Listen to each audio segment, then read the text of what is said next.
we are entrepreneurs. Like we have more than one thing we have to do we have to wear all the hats. We have to create the consistent content. We have to show up on social media. We have to do the administrative work and keep on top of our finances and serve our clients. I am a client-facing business, so I have clients that I need to serve. So what we're really talking about is intentionally creating space for really strategic things that are really important, because all of these other ongoing things have the tendency to crowd out strategic projects in our businesses and strategic initiatives. So it's not to say that you drop the ball on all of your ongoing stuff that you're doing to accomplish your one priority. It's that how can I squeeze some space into my week, into my month, into my quarter for this thing that is really, really important, that is going to move the ball forward in my business. And really my favorite strategy for that is time blocking. And this is where I encourage, all of my clients, people that work with me, my audience, my podcast listeners, whatever, is to make sure that when you're looking at your work week, you're not spending 100% of your time working in your business, client facing. You need to have some time reserved for working on your business. And that's typically everything that we're talking about with planning these priorities and these projects that are going to contribute to priorities typically fall into the category of working.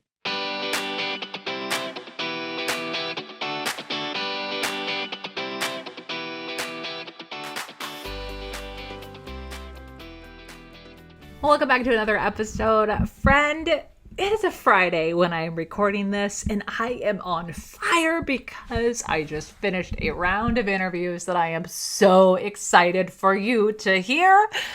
Starting with today's guest, Katie Wussow, who is a business coach who helps entrepreneurs start and grow their business so they can make a living doing what they love. And let me tell you, I've been following Katie for quite some time, and one of the things that I love most about her is she is really good at planning. This is going to sound very weird here for a second, but I started really admiring on Instagram stories when Katie would talk about batching out her social media and doing content planning and doing her quarterly planning. And I was just like, man, this girl plans on plans. And I know she doesn't work a ton, and I know she has clients, and I know she has young kids at home. Like, how does she do it all? I've just been very like, wow. And y'all know I only bring people on the show that I actually would stamp their quality of work and what they do. And Katie is dang good at what she does. And she has a knack for explaining her work. And you're going to hear that today. Katie has one of the best analogies I have heard someone deliver on the show. And it's all about Trader Joe's and what you're missing when it comes to your creating a strategic plan. So I can't wait for you to dig in and listen to this one. But the reason why this episode is so important for you today is because at the time this drops, you're going to be 2 days away from the start of the last quarter of 2021. And if you're like most entrepreneurs, it feels like the last 18 months have simultaneously flown by and sludged by like a sloth. It's the end of the year. It's time for us to start being far more intentional with our planning. And most entrepreneurs, myself included, we either come up with these huge dream lists for a quarter and then abandon ship on the plan because we have a harsh come into Jesus where we realize that we can't get all those things done. So then we figure out what's the next planning tool, or what's the next reset, or how are we just going to hold on to the business moving at lightning speed by the edge of our fingertips. And here's the thing. If you want to truly level up in business and create more flexibility and freedom, I know that's such jargony terms that everybody and their mom uses to market their lifestyle business on Instagram. But we all know, like, we're looking for some breathing room in our lives where we don't feel like we're enslaved to our businesses. We feel like they're creating more time for us to do the things that we want. If we want that to truly happen, you have to come up with not just a plan, not just a content plan, not just a good to-do list. It's not just using your fancy little quarterly planner. It's being thoughtful and mindful and strategic with how you approach your business. Katie's going to share with us today how to go about planning for the fourth quarter, but also help you avoid some of the traps that happen for most of us when it comes to driving life from a to-do list versus really getting intentional with a strategy. She talks about what is a strategic priority and why you need one, and why your sales goal might not be just that, or your launch isn't a strategy.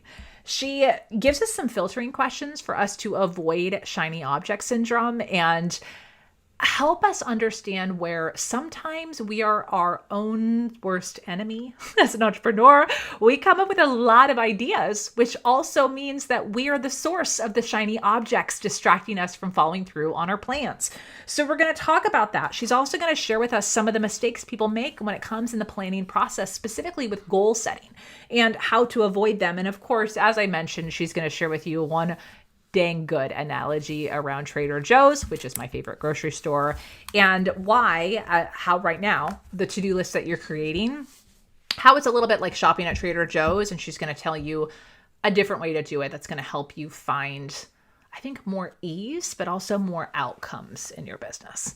I can't wait for you to hear more from Katie. But hey, before we dive in this episode, as we think about entering in this next quarter, remember that this is the time for you to show up in a big way. This is the time for you to start thinking about how visibility is part of these strategic goals for your business. So if you've been wondering, okay, how am I going to really grow my email list this quarter? Or if you're wondering, how am I going to start attracting actual clients who want to pay me, not just snatch up my freebie? If you've been thinking, how do I get seen as more of a thought leader in my industry and not just another pony on Instagram throwing out tips and tricks and strategies? Like, how do I move to have people look at me and my thoughts as something truly valuable? A lot of this stems from you really learning how to articulate your ideas with influence and persuasion and captivation.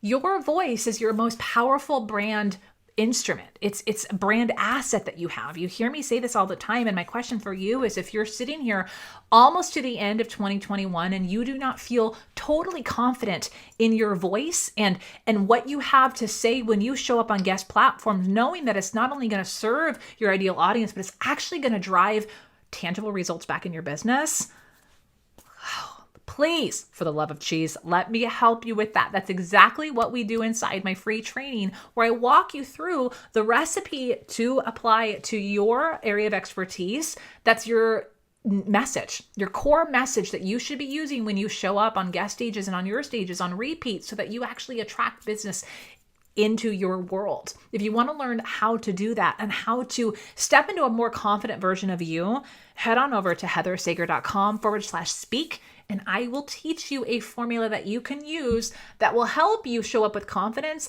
but not sound like you're using a formula. You got to learn how to talk like you. You got to learn how to take your expertise in a way that's going to feel authentic, but also truly resonate with your audience. Head on over to heathersager.com/speak, and we'll do it in that class. All right, let's jump into the episode with Katie.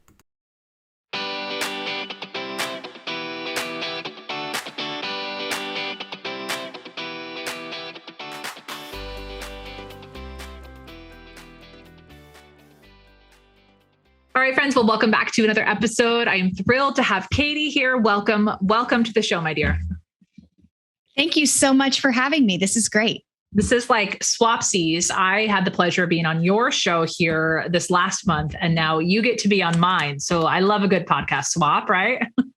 Absolutely. It's really nice when it works out that way. So it's a pleasure to be on. Yeah. So, okay, we'll dive in all the goodies here. We're going to talk about a lot of things. I have lots of questions for you today around, we're going to geek out over the topic of planning, like strategic planning. And it's like the great time because literally this week births a new quarter in business. And I don't know, I've done planning episodes before, but to be perfectly honest with you, I deprioritize planning in my business, and I'm more of a build the plane as she flies kind of entrepreneur. So if you are like that too, this episode will benefit for you today. But Katie, you're a business coach. Why don't you talk a little bit about who you specifically serve and a little bit about your business?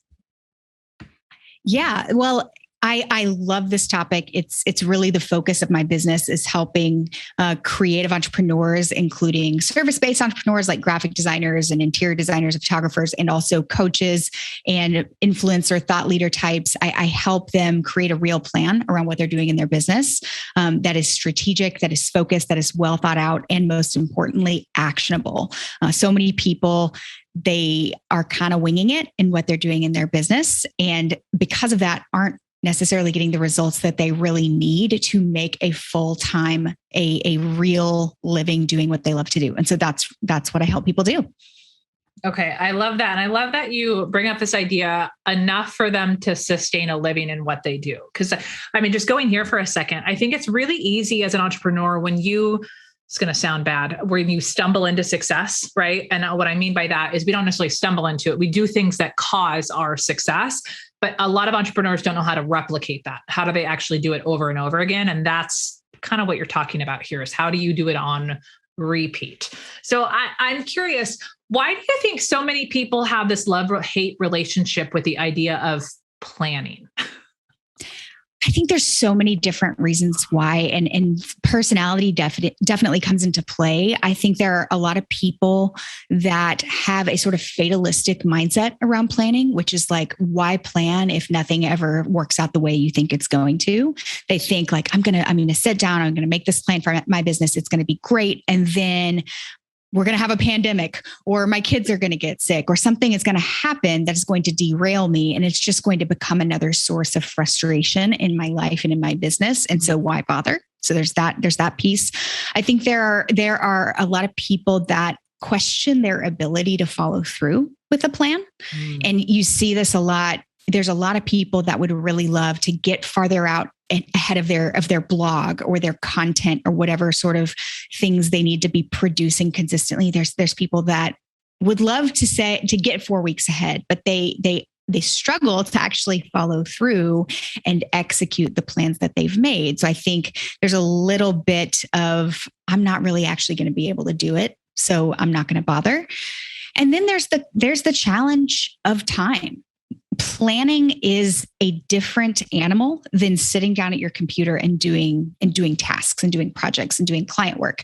And it's difficult for a lot of people to see the value in planning your work. They think it's a distraction from doing the work, and doing the work is what's most important. Billing the hours for the clients is what's most important. Being there for my clients and for my audience or whatever you're doing is most important. And planning really is just a distraction from that. So I think there's a lot of different reasons why people don't plan. And then the last is I think a lot of people think that they are planning, but they're not really. They have a long list of things that they would like to do in their business. And they have, maybe they have a few different promotions or launches planned in their business. Maybe they have some content planned out.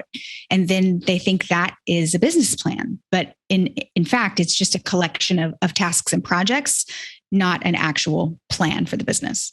Let's go there. Let's talk about that, because I think that is how most entrepreneurs approach things and there's probably a lot of reasons why, right? But most people are operating off of a to-do list, not necessarily a plan. So I know this is something that you talk about a lot of, like defining the difference between the two. I'll just say this big fat disclaimer right now. I think the word strategic planning, strategy, planning, content planning, I think they're all thrown out a lot, but I actually think very little business owners understand what an actual plan is. So can you demystify it? I will ask the question because I'm not afraid to sound stupid. I'll just say, what the hell is a plan? Like, how do you define that? And what does that look like in comparison to a to-do list? Really good question. I think right off the bat, there are different kinds of plans in your business. So I have a content plan, and that's a valid thing to do in your business. I have a promotional plan, like a calendar of the different types of promotions I'm going to do in my business. That's a valid thing to do. But what most people don't have is what you are saying, a strategic level plan for your business. And really what that is, in very simple terms, is an understanding of what success is. So a business plan that is a strategic plan defines what success looks like and identifies the projects and tactics and strategies that you are going to use to get there. And there can be different lengths of time that we're talking about. So in a perfect world, all businesses would have like a 10-year plan of this is where I'm going long term. And here's how what I'm doing now connects to that long-term vision. But it's not just the big picture lofty stuff. It's also and I think what we're going to focus on talking about today is what's the next quarter going to look like? What does success look like in the next 90 days in my business? What is the big priority and the big goal that I'm looking to accomplish? And what are the things I'm going to do to get me to that goal? And most people, they have the tasks and the projects part, right? They have the lists. They have the things that they want to do. They have the projects. They have the ideas. They have the creativity, but it's not anchored in any bigger picture understanding of what's the most important thing that I need to be focusing on in my business right now? And how are all of these projects that I want to do connected to that? And I like to think about the analogy of, I'm a mom. I have 2 kids. I cook a lot of food in my house. And I like to think about the analogy of meal planning and like making a grocery list. A lot of people are operating in their business kind of like they're going to Trader Joe's without a shopping list. And I don't know if any of you are Trader Joe's shoppers, but it's like there's all kinds of little treats and snacks and crackers peanut butter and cookies filled pretzels. Like my jam. And the cookie butter that they keep putting in new products. And then it's the seasonal pumpkin stuff. And they have pumpkin flavored granola and pumpkin flavored ice cream and all the pumpkin things. There are so many things that look so good that it's really easy to fill up our carts with all of the things that we are like, I want this and I want this and I want this. And we get home and we can't make spaghetti, because we just randomly bought stuff without a plan behind it of like, how is all of the stuff that I'm buying going to make me dinner for the next 5 nights? And I think that's what a lot of entrepreneurs are doing is they're like, I want to create this product and I want to create this lead magnet and I want to launch this program and I really need to implement this system in my business. But without that layer of like, what am I actually trying to do right now? Where am I going? What goals am I trying to accomplish? And how can I be more selective about the things that are going on my list so that I can actually get to those goals? And that's, I think, why a lot of people feel like their days are really, really full and their lists are really long, but it's not all coming together to create meaningful results in their business. So your to-do list is a valid thing. I have a to-do list. I have my planner right here, but you have to have a plan to decide what goes on your list in the first place. Yes. First of all, like, can we just give like a virtual standing ovation for the power of the Trader Joe's analogy? Talk a lot about power of analogies on here, but that is gold. And we could take that in so many different ways. I'm thinking about where my brain went immediately on that analogy was you could fill your cart with all these things that are like snack foods that have no nutritional value, which they're just distractions. Then you get home and wonder like, why am I not hungry? Or why did I gain 10 pounds? Or all these other unwanted things, not solving the root problem. So first of all, like applause on that. And I know that's going to be something that really resonates with people around when you said like, finding different strategies to do, like, oh, this new lead magnet, or, oh, it's time for a mini offer, or now it's time to try this, where it's chasing those snack items and those seasonal things with ignoring the main thing that's needed. So let's talk about how do we identify the main thing that's needed, right? And let's do this through the lens of we're starting the 4th quarter. It's a great time for business owners right now to actually set a plan. But I know one of the things, and I struggle with this, and I would imagine people in my audience do too, that old adage that says like we far overestimate what we can do in a quarter, but we really underestimate what we can do in a year. How do you approach this idea of coming up with a plan for a quarter, honoring our visionary thoughts as entrepreneurs, where we think we're going to, build these pretty massive things, and whether or not that's feasible, story for another day, but talk us through that a little bit. Yeah. And I think you're so right that I think the quote is, and I think it's Bill Gates, that we underestimate what we can do in a year and overestimate what we can do in a day. And maybe the time frame is different, but you get the point. Other time frames, you get the point of, for a shorter time frame, we think I can get a million things done. Yeah. And actually underestimate the amount of things that we can accomplish and the results that we can create by steadily working at something for a long time instead of cramming it into a short time. So anytime, first of all, I would really encourage your listeners, it's the beginning of October. It's the beginning of the last quarter of 2021. There's a huge temptation. And I feel it too often to shut down and stop thinking about this year and start thinking about next year. What do I want to do in 2022? What are my goals going to be? What stages do I want to speak on? What programs do I want to launch? What kind of revenue universe am I going to be living in next year? And I would really encourage you, if you're trying to strengthen your planning muscles, start now. Start with the last 3 months of the year and figure out how can I leverage this period of time for the results that I'm trying to create in my business, and really focus on the now before we move on to next year. So that's the first temptation to avoid. But whenever you are developing a plan, particularly a 90-day plan, where we start is not by making a list of projects and tasks that you want to do. And this is what most people, when I ask people will tell me often, like, I took a planning day. It was so great. And I'll say, like, oh, awesome. What did you do? They'll say, well, I went to a coffee shop and I batched all of my I batched the next month of blog posts, and I figured out my social media, and I updated my Trello boards and my Asana with the projects that I want to do. And I'm like, that's great. That's not where we start with planning. Where we start with planning is by identifying our top priority. And a priority is simply answering the question, what is most important right now? What is the most important thing right now? And there's two pieces to that. The first is most important, because everything in your business is not equally important all the time. There is one thing probably in the 10 things that you think are priorities in your business. There is probably one of them that is more important than the others. And my favorite filtering question to identify, if you're one of these people that is struggling to understand which of the things in your business is the most important. I really love Gary Keller's book, The One Thing. Have you read it? Yeah, I love that book.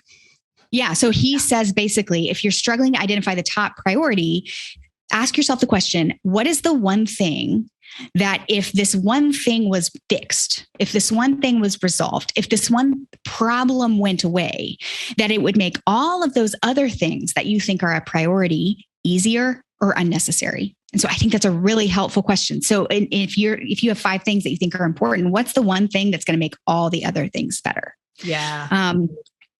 So that's the first piece of a priority, which is so from that book, he uses an awesome analogy around a domino. Like, what's the first domino? And right here, I have some cork boards up on my wall, and right here, like one of my little cork board areas has my domino. And it's what's the domino? And that reminder of, like, it's a tipping point to knock over other things, like that centering question. So side note, we're going to link to that book in the show notes if you haven't read it. I think that is a must for people, because it really gets you focused on what exactly should you be worried or focused on right now. How do you pick a priority? Yeah. It is really a book about prioritization and his pretty unique take on prioritization. Highly recommend. Yeah. Love it. So your priority is what's most important, but it's not just what's most important. It's what's most important right now. Yeah. Okay. Let me ask you a practical question here real quick. Cause I think theoretically everyone gets that idea, like a priority, it has to be singular. Otherwise it's not a priority. It doesn't work that way. But what about, and maybe you can use this example of your business. I hear a lot of business owners go, okay, my priority is I'm going to double down and focus on, let's say, a new launch, but I have a podcast, and that podcast has to get recorded every single week. So they get distracted or are unfocused by ongoing things that have to get done while choosing a priority. Can you talk about that just for a moment? Because I know a lot of people get caught up in that they pick this one thing, but the other things they've already committed to seem to pull them off track. Yes, that's a great point. And it's also an opportunity for me to clarify what I mean by a priority. Because a priority, in this planning framework, a priority is not one project. It's not one client. It's more of a theme. So a priority might mean grow my audience, grow my podcast downloads, grow my social media audience. It could mean stabilize my revenue, get consistent with revenue. It's a theme. It's not a single thing. So if you're thinking your priority is one launch or one promotion or one project to be completed, you need to back up and think a little bit bigger. But you make a really good point about we are entrepreneurs. Like we have more than one thing we have to do we have to wear all the hats. We have to create the consistent content. We have to show up on social media. We have to do the administrative work and keep on top of our finances and serve our clients. I am a client-facing business, so I have clients that I need to serve. So what we're really talking about is intentionally creating space for really strategic things that are really important, because all of these other ongoing things have the tendency to crowd out strategic projects in our businesses and strategic initiatives.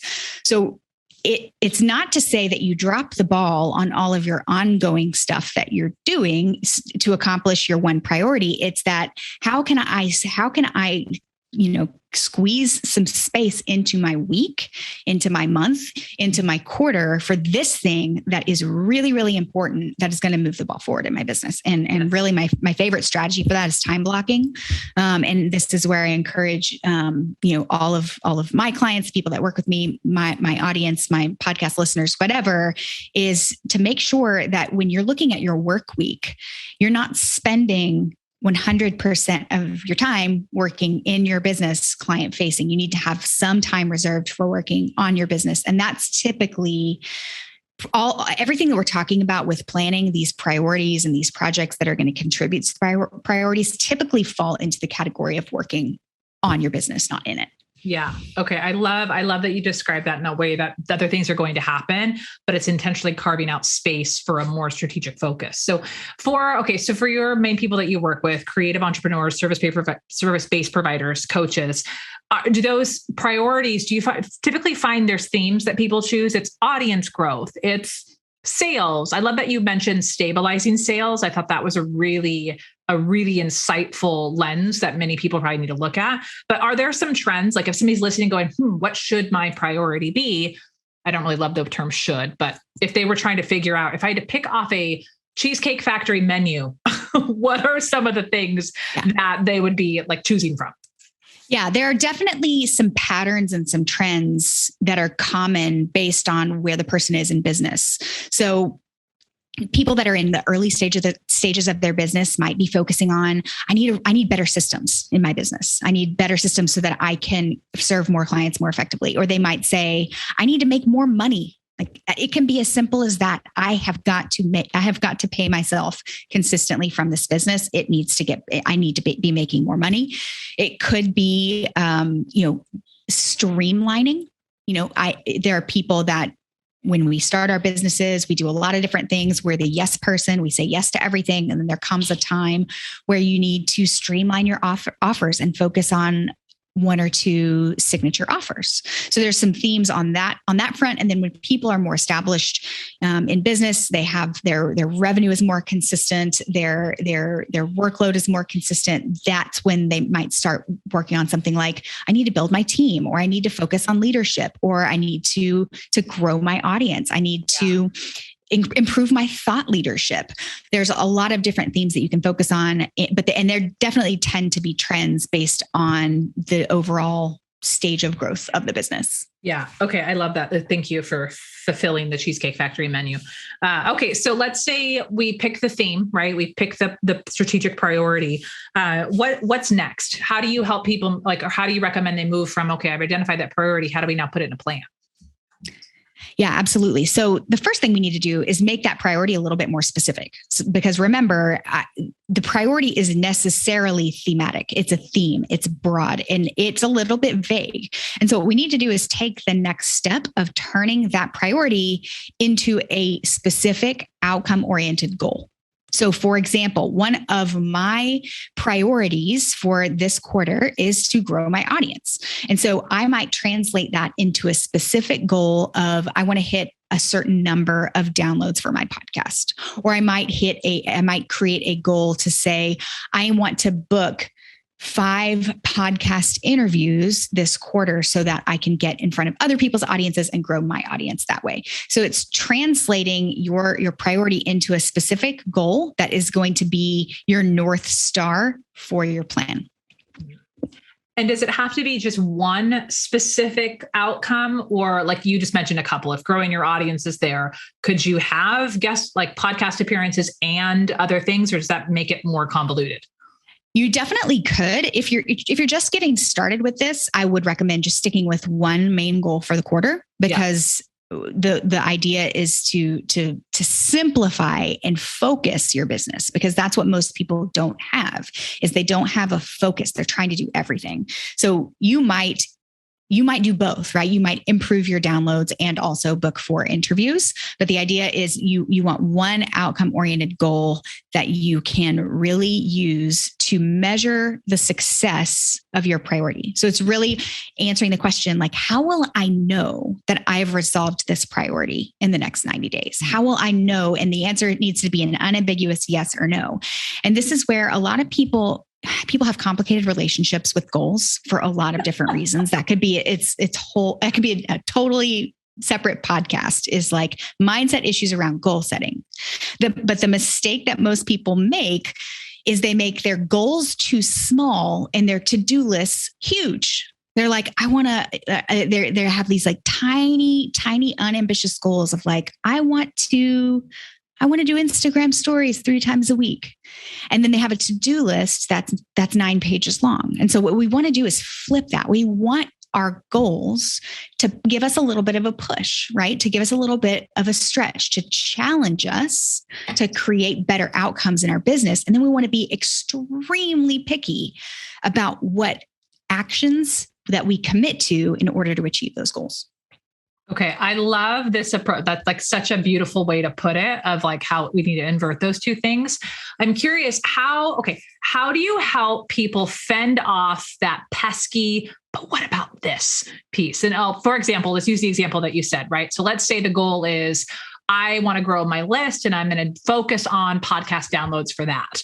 So how do you help someone who keeps getting distracted by going, ooh, but now I want to, I don't know, not what about this little list builder thing here on a new landing page? Or how do you help them ward off all of those ideas? Because as visionary entrepreneurs, we have so many ideas, and that seems to be what makes us great and serves our detriment. How do you tackle that? Yeah. Totally. I mean, different things work for different people for this. So I'll say that up front. For some people, it may make sense for you to set aside like a couple of hours of your week where you just get to chase those rabbit trails. Like whatever idea has popped into your head that you are just dying to take action on, give yourself the space to just go down those trails without feeling too guilty about it. Because I think sometimes we can be very harsh about shiny object syndrome, and sometimes it's good. Sometimes it's good to allow yourself that creative space. Yeah. So, you just need a little hit there. Side note, I just envision people are now going to add rabbit hole time to their calendars. And I kind of love that. Right. So if you do that, be sure to tell Katie and I. Absolutely, you should. But I'm not really wired like that. So I don't really feel like I need, big stretches of time in my calendar where I just get to do random stuff. But the other thing that is really important to do is to keep a list of those ideas, because, and I have this list in my little project management thing of just ideas for the future ideas. And I have lead magnet ideas and launches and products and just random podcast episode ideas, and capture those and honor them as like, this is a good idea. It's not what's the most important thing right now. And I think what you will find is if you stay focused on what's most important right now, that's how you actually create a situation where you can say, like, I worked on my systems for a whole quarter and they're actually in pretty good shape now. So I now have the time and the energy and the space in my business to go do one of these ideas.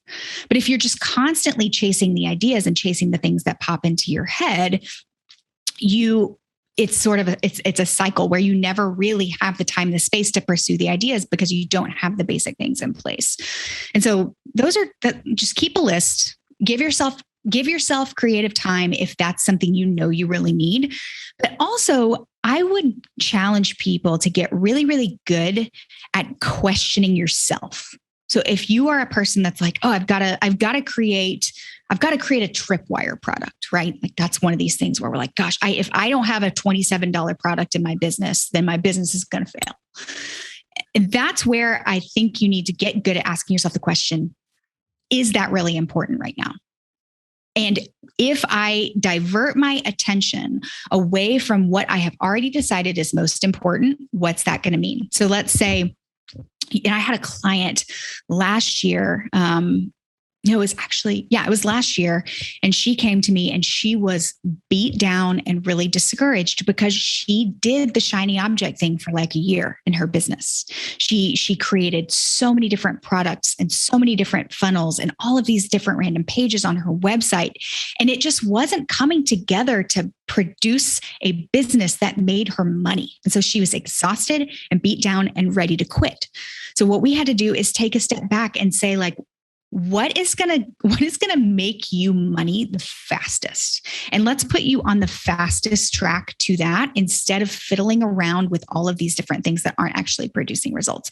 So getting really good at questioning yourself and what's going to happen if you just table the $27 product for 3 months and focus on the priority that you have set. Another good example of this is, I cannot tell you, every entrepreneur in the world thinks that they need to update their website. Every single entrepreneur in the world is like, oh, I have this idea and I need to focus on this, but I've got to fix my website first. And so there's things like that in your business that you're creating obstacles to yourself being strategic that don't need to be there. And so just getting good at really turning inward and asking yourself, do I really need to do this right now? Is this really strategic? Is this really important? And if I go down this path, what's it going to mean for the goal that I said was really important to me 2 weeks ago when I was doing my planning? Yes, it's so good. It's so good. I think there's a narrative going out there that we shouldn't question ourselves, because like we shouldn't be questioning like whether or not we're good enough or value. Like we shouldn't be questioning our worth, but questioning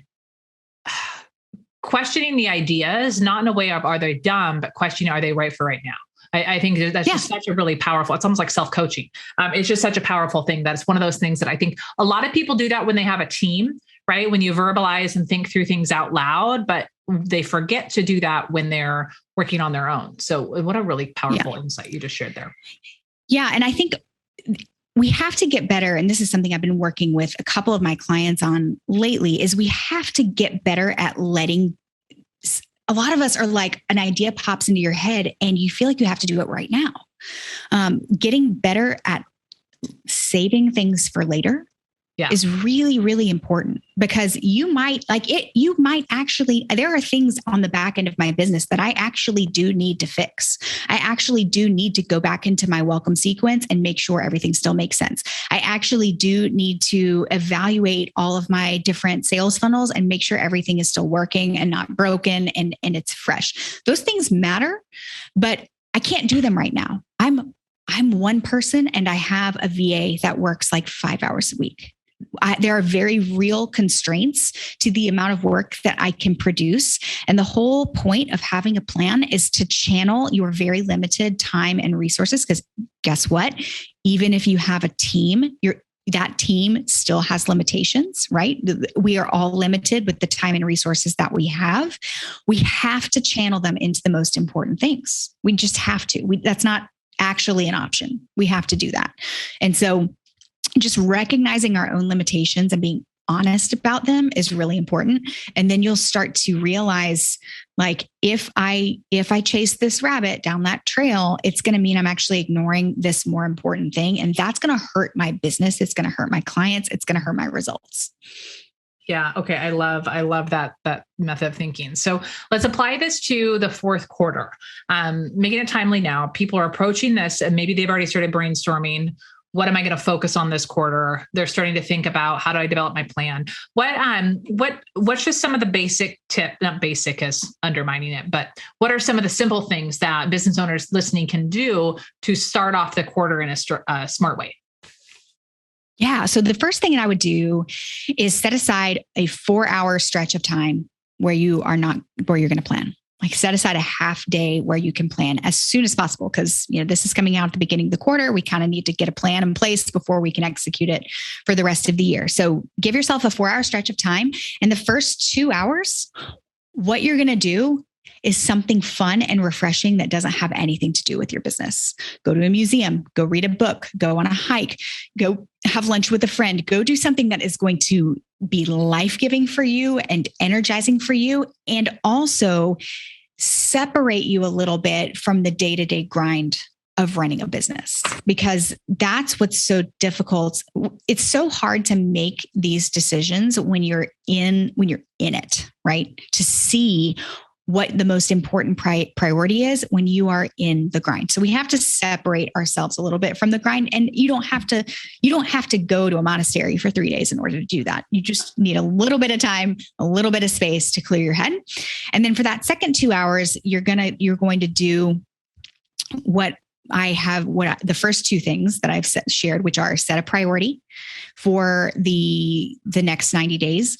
You can follow like very simple journaling prompts, like what's going well right now? What's not going well right now? What are the problems I'm experiencing? What are the challenges I'm having? What's coming up? What is seeming important right now? And then, choose a priority based on that very simple reflection. And you're going to set a goal that reflects success for your priority. And then what you're going to do, and the other thing I also recommend is I do recommend setting a sales goal for your business for each quarter. And it's certainly related to your priority, but I do think it's important to have a separate sales goal that guides you in how much money you actually need to be bringing into your business. It's a little bit of a separate discussion, but it's important to put a number to it. And then you can do what you've probably been waiting to do, which is figure out the different projects and tasks that you're going to commit to. And I use the word commit very intentionally, because your 90-day plan should not be a wish list of things you hope you have time for. It should reflect a commitment that you are going to prioritize those specific tasks and projects because they contribute to where you want your business to go. And so that's where you can decide, I'm going to do this type of launch. I'm going to create this type of product. I'm going to implement this type of system. I'm going to be more consistent in the way that I'm showing up on social media and creating content. That's where you can really map out, what is it going to take for me to achieve the priority and the goal that I have set for my business, and also continue doing all of the other things that are important, right? Because if I, for example, set my 90-day goal to grow my podcast downloads, well, there are other things in my business that are also really important that I need to do. And those things can also be reflected in your plan. The things that are important, that are ongoing commitments that you have already made, in addition to the new stuff that you are deciding to commit to. Yes. Okay. I love this. Is like, you just sum that up like so concisely in like 3 minutes. You surprised me with the first tip around how people start for the first 2 hours. Like, I mean, that makes sense, right? But it's as business owners, we do not schedule time for that. And it makes perfect sense about creating some space between the being in the business to working on the business. So I love that. I love that so much. Do you do this when you like at the end of the quarter, or do you I'm just curious, when do you actually do this planning date? Like, how far in advance of a quarter do you do this? I try to do it. I like to have the results from the previous quarter more or less finished. Yeah. So I try to do it at the beginning of each quarter so that I can look, I like to look back and say, what happened in my business? What went well? What didn't go well? How much money did I make? Am I on track with where I want to be? And it's easier to do that, I think, if you have if you have a closed quarter, you have all the financial results and all of that stuff. Yeah, I agree. I typically do my planning day on the first of each month. But my finance review is later in the month because of my finance closure. Anyways, not important. Okay. So you actually have a tool where you help people walk through this planning piece. I downloaded your freebie and I am in your welcome sequence right now, my dear. Ooh, so exciting. So talk a little bit about that, because if somebody's listening, right, it's simple planning, but sometimes having a guide to partner with you helps with that. So can you share a little bit about that? Yeah, absolutely. I have a 90-day plan template. It's a one sheet template that you can use to fill out all of these elements that we've been talking about: your priority, your goal, your sales goal, and the monthly or the tasks and the projects that you're going to do to contribute to that goal. It's a one-page deal.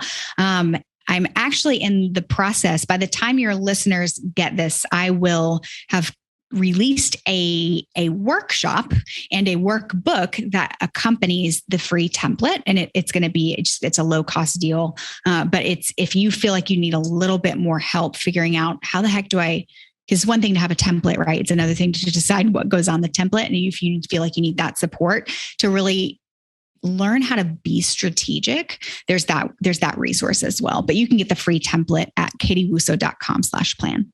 Perfect. And we'll link to that in the show notes. I think one of the things to keep in mind is I think it's really easy as business owners for us to get distracted by templates or planners. Or one thing that I got really distracted with for a long time was like content calendar. Like, how do I lay this thing out? And I was in search for the content calendar that made sense. And I think I bought like 5 people's and none of them actually made sense. And I think what it comes back to, and I want you to speak to this for just a moment, at the end of the day, templates are going to help you, but you using the template and figuring out how to make it work for you is what matters most. So any tips for anyone listening who's like obsessed with finding the next planner or project management tool or whatever else? Like what's your insight on that? Oh, absolutely. I mean, the tool is not the solution, right? Being strategic in your business and operating from a plan is really more an approach and a way of thinking and a way of being in your business versus a specific tool.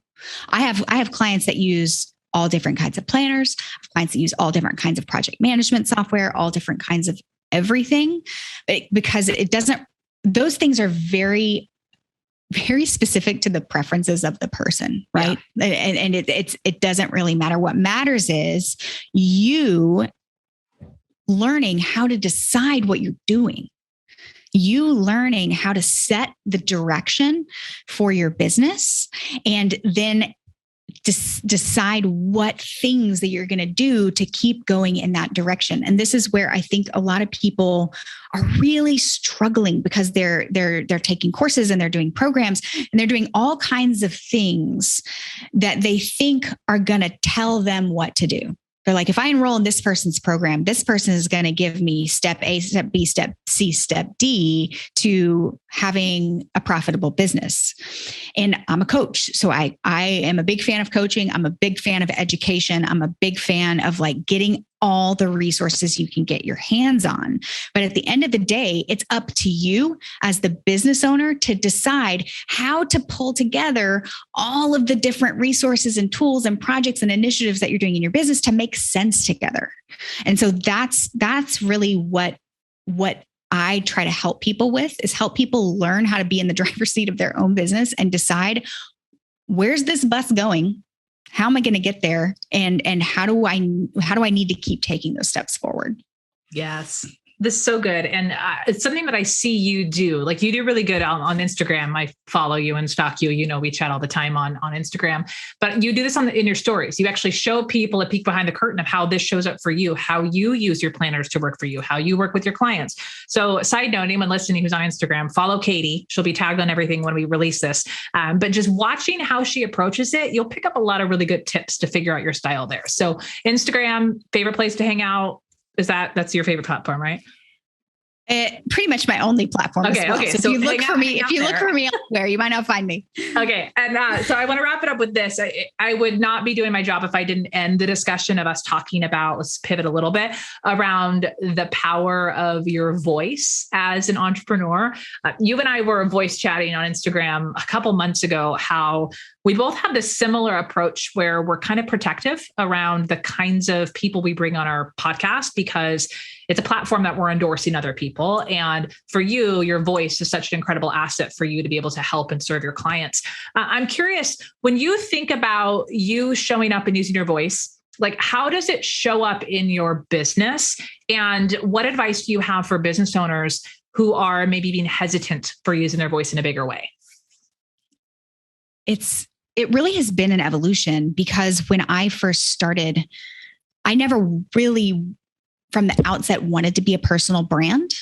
I obviously knew that I was a coach and that I needed to show up in my business, and it was okay that people knew me and knew things about me. And I'm not a super like, I'm totally fine, being casual and comfortable on social media and all of that stuff. But I didn't want to be a personal brand, because I didn't want to be the face of my own business. I didn't want it to be all about me. I had a block there, and I was hanging out with some fellow entrepreneur friends of mine. This was probably in 2018.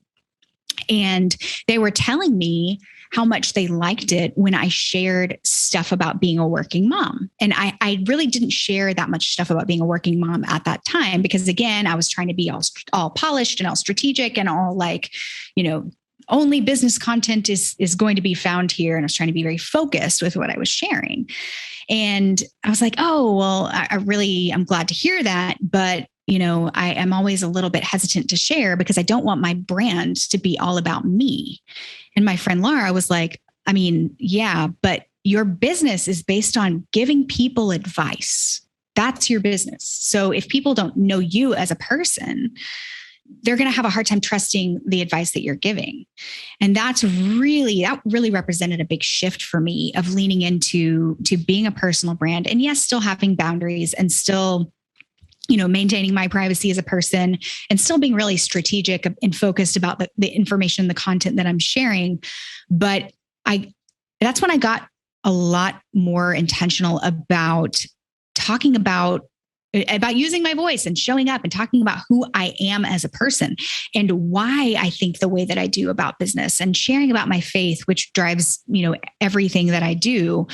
And it was at that point that I began to be more effective at building relationships with people online, building relationships with people in business, is because I was showing up as myself, as as the version of myself that I felt comfortable sharing, right? But it was my voice, it was my way of thinking, it was my approach, my philosophy started to come through.